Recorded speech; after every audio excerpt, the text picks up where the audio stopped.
आओ बच्चों कहानी सुने। चूहा और मेंढक। घने जंगल में एक दलदल के करीब बरसों से एक चूहा और एक मेंढक रहते थे। बातचीत के दौरान एक दिन मेंढक ने चूहे से कहा, इस दलदल में मेरा खानदान सदियों से आबाद है और इसीलिए ये दलदल जो मुझे बाप दादा से मिली है। मेरी मीरा से चूहा इस बात पर चिढ़ गया।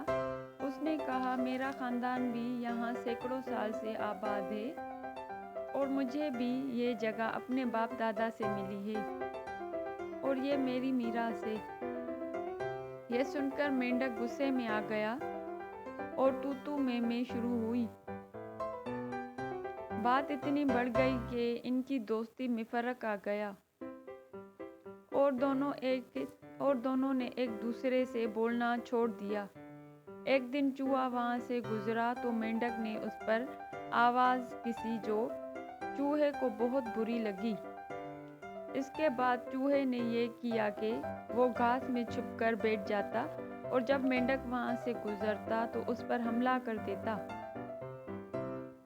आखिर तंग आकर एक दिन मेंढक ने कहा, ए चूहे, तू चोरों की तरह ये क्या छुप कर हमला करता है?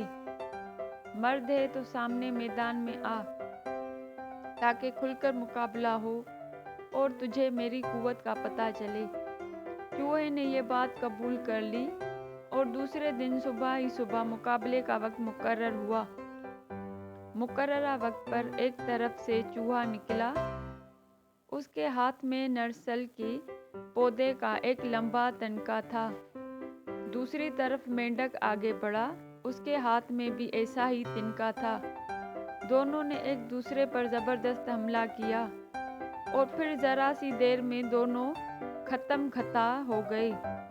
अभी ये लड़ाई जारी थी कि दूर हवा में उड़ती हुई एक चील ने देखा कि एक चूहा और एक मेंढक आपस में गुत्तम गुत्ता हो रहे हैं।